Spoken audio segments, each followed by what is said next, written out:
Fantastico. We're live. So I'm doing a little bit something different. I was having some tech issues earlier and I am on my phone. So with that being said, if you want to comment and you want me to see it like for real, like actually see it, there should be a link up above and it should be let's see. It should be where you have it. You can click the link and I can see your comments. But yeah, please click that link so I can see your comments and they'll pop in. I'm streaming to like 4 different places right now. But drop your questions and let me know. Let me know what is on your heart when it comes down to grief and forgiving yourself. Please hit the link above. I know this is over on LinkedIn, YouTube, Twitter, and Facebook. So please hit that link, and that way I can answer your questions because I've been in a lot of rooms this week, just talking with people, everyone from people over in South Africa to England, and it's been interesting to see how on a global scale. I mean, I was just in a room earlier today with a guy who is responsible for the #2 movie on Netflix. Like, what? And so, with that being said, I'm over here sitting back and I'm just like just soaking up everything when it comes to grief and just walking in forgiveness. It's interesting because I also just came from a concert too with D1 and Dante Pride. That was awesome. Holy smokes, that was awesome. And I just sitting back, just overwhelmed at just what's happening in our culture for kids to come together, everyone of all different colors and races, sizes and shapes, it don't matter. And it's just amazing to see, and it's so refreshing. Again, if you're just tuning in, hit the link above in the description, and please hit that so that way I can see your comments. I'm streaming on Facebook, Twitter, YouTube, and LinkedIn. But I want to be able to dive into your questions when it comes to grief. I'm just relaxing in my car, just from the concert. So please hit the link and let me know your comments because at the end of the day, I want to be able to share from my heart to yours and dig into literally what it means to forgive. Hang on 1 second. Let me make sure I got the right logo up. Boop. There we go. Woo. There we are. So anyways, my name is Jeremy. If we haven't met yet, and I just wanted to jump on here and share my story. My dad was murdered when I was 18 years old, and after I contemplated suicide at 16, I remember forgiving myself for what I did and for what I could have done better. And it's interesting because but like there's a 2 year gap, right? 2 year gap. I contemplated suicide, and it's interesting because I contemplated suicide, and then I started to understand how much I was forgiven, and then I was able to give that to my dad. Um, it's interesting because I was able to set down boundaries and actually really dig into a lot of the stuff that was holding us back from being able to build a relationship. And man, I'm telling you, like when it came down to, oh Lord have mercy, I remember, I remember first reaching out to my dad, and I was scared. I was so frightened, and I was just afraid of what he was going to say. And I remember when I reached out to my dad to forgive him, and just like build that relationship, like start building it. Boy, oh boy, that was tough. That was tough because he didn't care. And it's just interesting how when I reached out to repair that relationship with him, when I reached out to repair that relationship with him, he wondered what was wrong with me. And I'm telling you that when someone doesn't want to either face the facts of what happened, want to encounter that, because a lot of times when we go back to somebody to repair, that involves acknowledging what was done wrong. But when you're coming from a place in your heart to mend and to rebuild, um, there's a different motivation than trying to be heard or understood or saying that you were wrong, right? And if you're just tuning in, hit the link above, and that way I can see your comments. I'm streaming at 4 different platforms right now, so I want to be able to answer your questions. So please hit that link so I can see your comments. Um, but I remember when my dad, he had no idea of what I was trying to do or anything I was trying to accomplish. And I'm telling you, like when it came down to he and I actually having a grown up discussion, this 50-year-old, I'm sitting back blown away at how immature he was behaving. And it was like my mom and I were talking about this. Hey, Lauren, oh my gosh, bro, it's been a while. Lauren, what we connected about a couple of years ago, it's the right season. And I don't know if I know you're extremely busy and there's a lot going on in your world. But brother, I'm telling you, like there about to be a lot of broken hearts healed. But but when it comes to approaching him, I had no idea. Like I'm over here like blown away. Like this guy is so. I'm gonna be straight with you. My dad was so stubborn. I mean, I think like I tell my wife I get my thick fall head from my dad. Something I have to overcome daily. And it's interesting because it was like as we started rebuilding, it was painful and it was not easy. But the main reason why I needed to forgive my dad, I didn't want to become him. Obviously, that's every son's. A son's mission is not to become like not to exude the negative habits of their father. Right? They want to stop that generational curse and start to move on and actually live in their own message, in their own mission. And it's interesting because I remember after I got the call about my dad, and there are so many emotions. But let me finish that thought about why I needed to forgive my dad. I get off track easy. I needed to forgive him because anyone who does or did what he did, I would not have kind words. I would not listen to them. I would shut them off. And there was a lot of stuff internally that I needed to overcome to make sure that I stood my ground. I was a provider. I was a protector for my wife. I'm having to keep track of where this is. It's such a skinny screen. I'm on my phone. So, but it's crazy because there's an old saying, love your neighbor as you love yourself, right? But I want you to switch the words out. Hey, Lauren, if there's anybody that's commenting over on LinkedIn, please let them know that there's a link above on the post, but to comment. But I had to forgive my dad, so that way I did not become him, but also too I didn't block my blessing from anybody who may have reminded me of him. I work with a lot of, ironically, service providers. Like I own a landscaping business. I'm about to own another business. I own a part of a e-learning platform. Like those are three businesses right away. And like an irony is the e-learning platform is in the trades.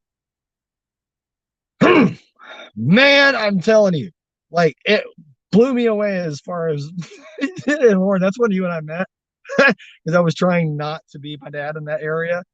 And ironically enough, I did. As fate would have had it, I'm back. But I definitely didn't want to get in the tree business like my dad. But I had to forgive him so that way anybody that reminded me of him did not trigger me or bring up scars from trauma. I wanted to make sure that I was whole and I had peace. Because at the end of the day, if you don't forgive, what's going to happen is that you're going to regret what you should have done. And it sucks because there's nothing you can go back to turn the clock on. Nothing. And man, what really hurts my heart is that people of all races, backgrounds, religion, whatever the case is, that old phrase to love your neighbor as you love yourself, the definition's in the statement. As you love yourself, you're going to love your neighbor. But swap the words out. As you forgive yourself, you're going to forgive your neighbor as well. To the degree that we understand that forgiveness for ourselves and how much we forgive ourselves and not not beat ourselves up. You can tell who's really hard on themselves on how they treat other people because we treat others to the 10% of how we treat ourselves. And the irony behind that is that there's a scripture in the Bible that talks about how, Paul said, I do the things that I hate, and I want to do the things that I want to do. In other words, thorn in the flesh. And there are certain things that happen that if we don't dig deep and do that internal work, that deep work, what's going to take place is we're going to run, we're going to try and escape, we're going to try and push things aside and sweep them under the rug. And what that does is it compounds. Bam, bam, bam, bam, bam, bam, bam, bam. So much so that before you get neck deep into everything, people are going to wonder, why is there a big bump under, like, why does that rug have a big camel's hump? Like, what the heck? Why is that rug a speed bump? And what happens after a while is that you snap. Just like the slap that was heard around the world, right? And really, truly, we teach people how to treat us. And it's wild. It really is wild because a lot of times if we don't forgive, we're looking around everywhere as to who has the problem except ourselves. And it sucks. It really sucks. Because at the end of the day, like if we don't choose to forgive, if you're just tuning in, I'm sharing my story about how I chose to forgive my dad and how, like, what my reasoning was behind it, because I needed to forgive my dad so that way I didn't block blessing in my life for anyone who reminded me or resembled my dad. Because at the end of the day, our presence that we carry, there are so many things that are attached to it. It has nothing to do. Just because you do one event in someone's life, it doesn't mean that it was consistent. Because our presence, being present, is so powerful. So, anyways, if you guys have questions, please drop them down below. I would love to answer them. If you have questions, there's a link actually in the top of this post, wherever it's at on the platform. But please hit that link so I can see your comment. I'm on a dashboard right now with all the comments. And so if you can hit that link above, that would be awesome. So that way I can interact and see your questions as well. Hang on.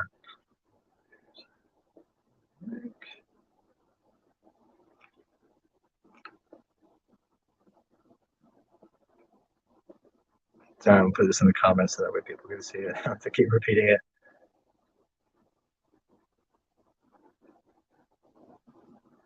Man, I love a stylus. No whole lie. Boop.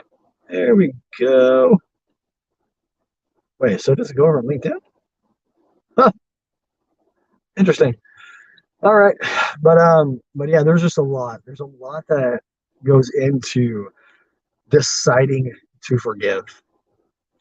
Because at the end of the day, it's not for that person because they couldn't give two rips less about it, honestly.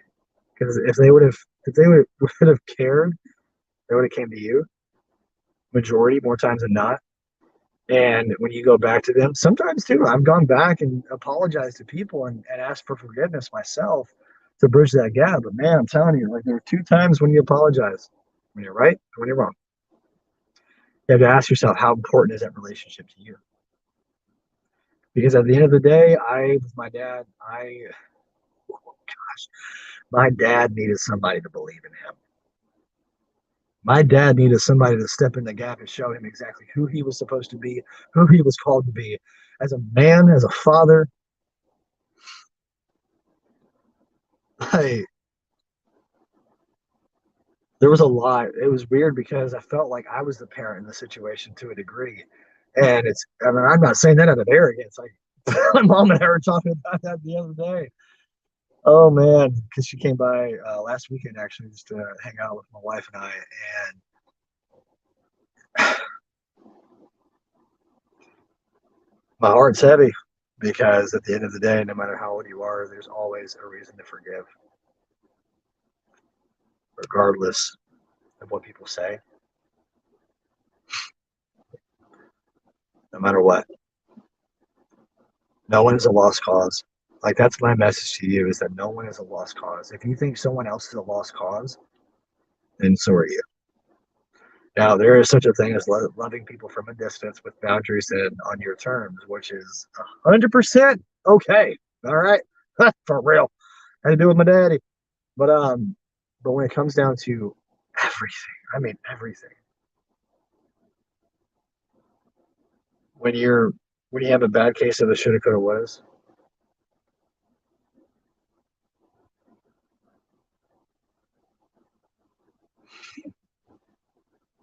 be okay with not being able to change it.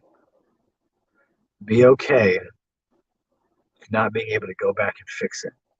That's step one. Step two is making a list of the things that you should have done better, you could have done better, and you would have done better.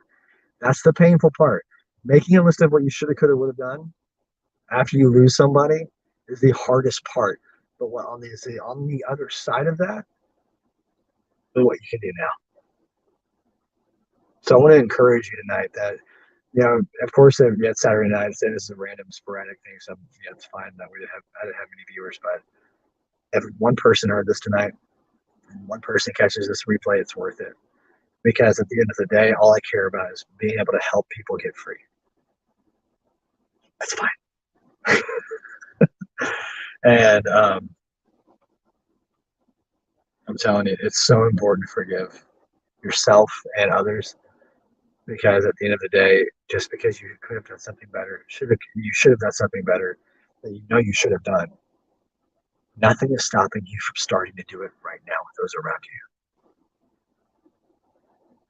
Because now you got experience.